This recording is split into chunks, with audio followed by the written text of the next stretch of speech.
Donc j'ai le plaisir de partager avec vous ce travail de recherche que nous menons au laboratoire AAU Cresson qui porte sur machine learning des ambiances. Et aujourd'hui, je partage avec vous l'idée comment construire une méthode de construire l'approvisionnement des données. Comme nous savons tous, un point important des machine learning, c'est les données qu'on croit souvent qui sont omniprésentes partout. Mais avant cela, on peut se poser la question pourquoi nous voulons faire ceci. Non, pardon, c'est pas là.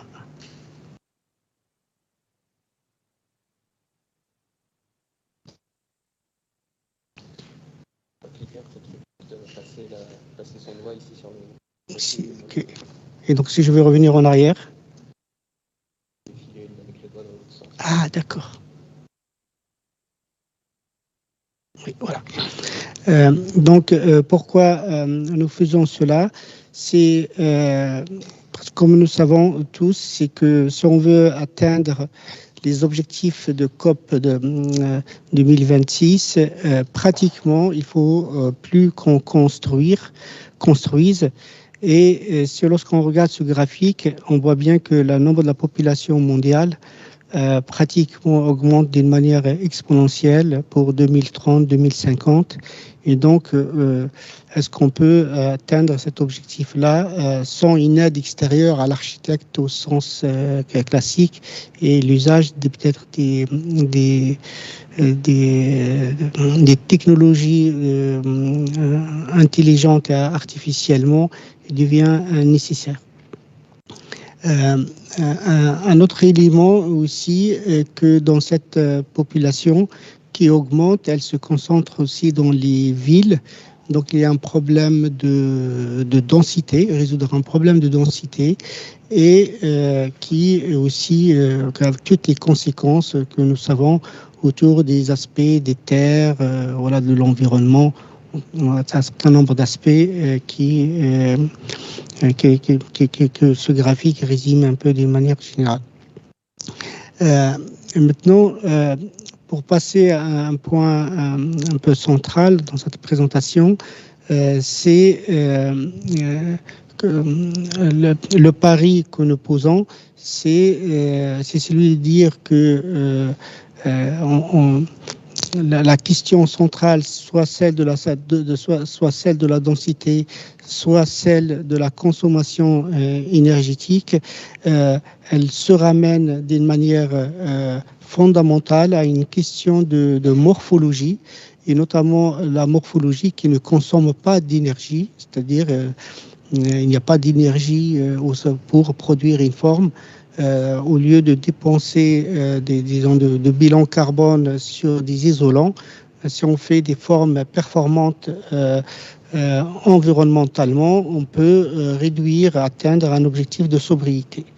Et la question qui se pose, c'est comment l'intelligence artificielle, elle peut jouer un rôle de levier à la fois pour répondre à cet enjeu de densité et à cet enjeu de réduction de consommation énergétique et réduire l'impact environnemental. Pour cela, nous avons mené un certain nombre de travaux autour de la question de l'intelligence artificielle sur cette question de la forme. Un premier travail qui est porté sur les systèmes multi-agents, un deuxième travail qui porte sur la modélisation paramétrique et les algorithmes génétiques multi-objectifs, et le troisième, c'est celui de l'approche machine learning, et notamment sur l'angle comment on peut construire une base de données pour utiliser cette technologie.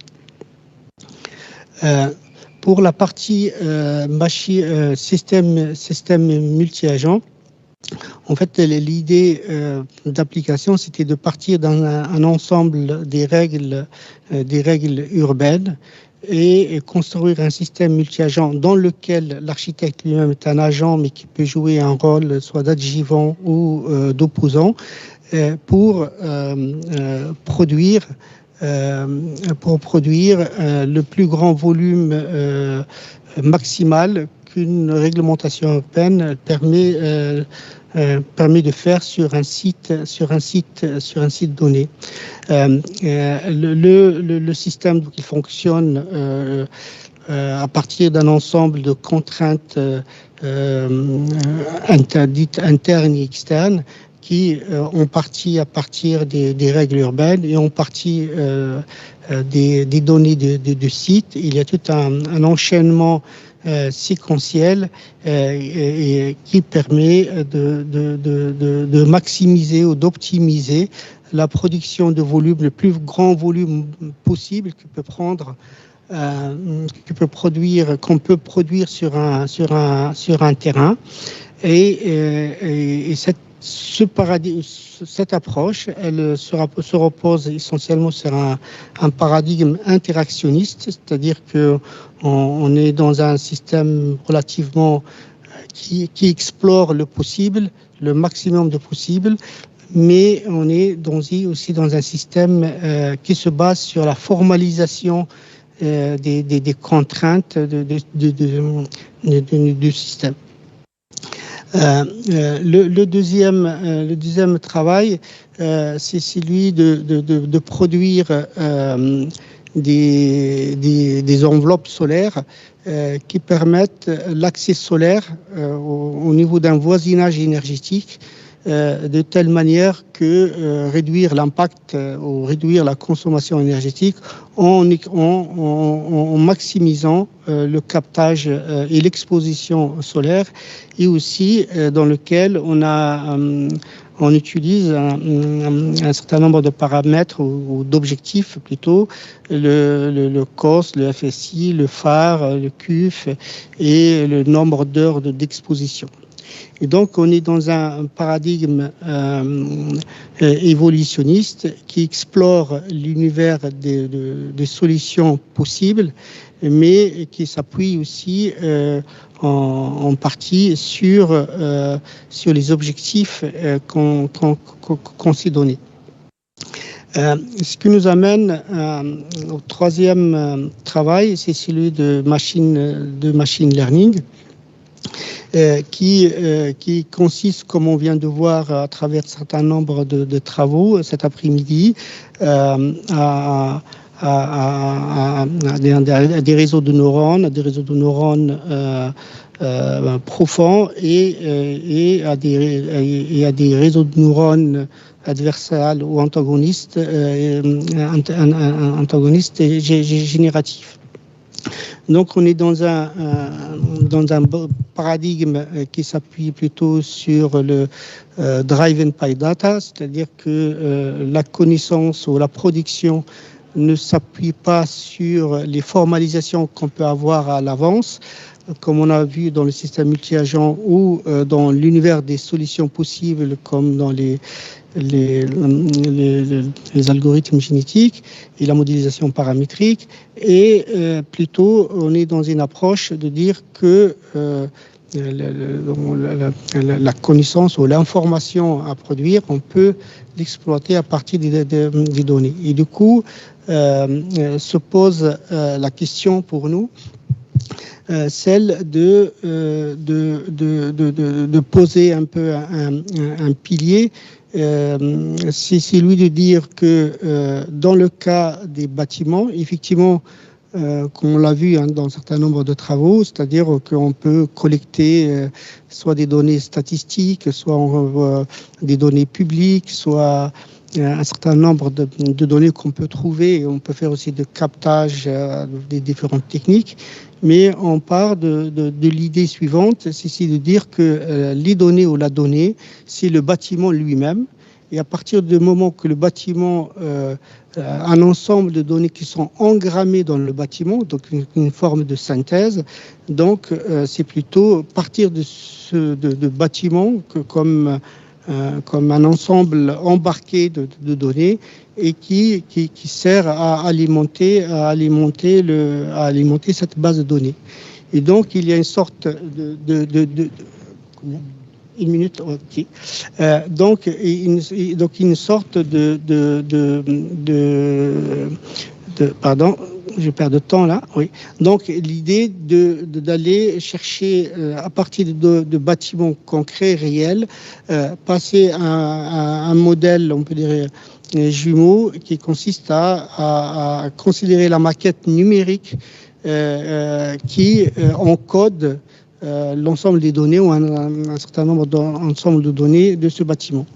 Et c'est pour cela, pour partir de réel, on a considéré dans Grenoble, c'est une ville connue par son engagement environnemental et un certain nombre d'opérations, la caserne de Bonn et un certain nombre d'autres opérations, avec un souci environnemental depuis les 20 dernières années, plus avec tous les aspects, on peut dire des réglementations aussi thermiques, 2005, 2012, voilà.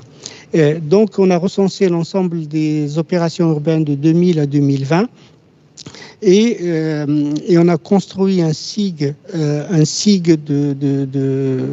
de 6 opérations qui contiennent un certain nombre d'informations qui constituent en lui-même on peut dire une base de données, des données qui peuvent être utilisées par la suite.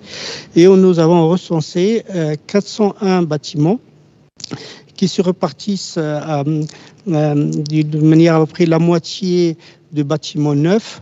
Et on a à peu près un quart, autour de 24% des bâtiments qui sont rénovés. Et on a à peu près dans le 22% des bâtiments qui sont de tertiaires et de l'ordre de 4 à 5% des bâtiments qui sont mixtes à la fois il y a du service, il y a de l'habitation. Donc, en termes de représentativité, on a un corpus de bâtiments qui contient, dans la modélisation, pour conclure. Oui. Donc, pour conclure, pratiquement j'ai conclu. Voilà. Donc, on a commencé à procéder à la modélisation et la fabrication de ces maquettes. On est à 10% d'un état d'avancement de ce travail. Et donc, j'espère à la 3e rencontre architecture et intelligence pour vous présenter l'extraction de données, le processing, voilà, l'analyse de ce travail-là. Donc voilà.